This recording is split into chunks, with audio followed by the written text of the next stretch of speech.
আচ্ছা, এত পেঁচায় কথা কইতেছো কি লেগে? পেঁচায় কথা না কি সোজা করে কথা কইতে পারতেছো না তুমি? কাজ করতেছো পেছের, কথা কইতে কইতেছো সোজা, তাহলে কেমনে হইব? আচ্ছা, তুমি কি চাইতেছো না যে জমিটা আমি কিনি তাহলে?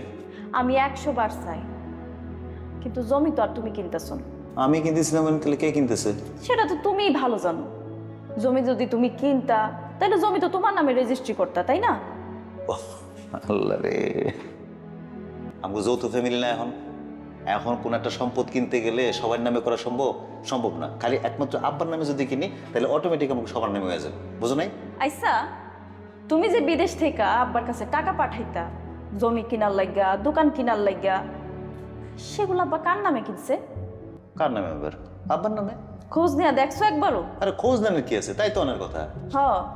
হওয়ার কথা তো অনেক কিছুই, কিন্তু কোনো কিছু তো ঠিকঠাক মতো হয় না।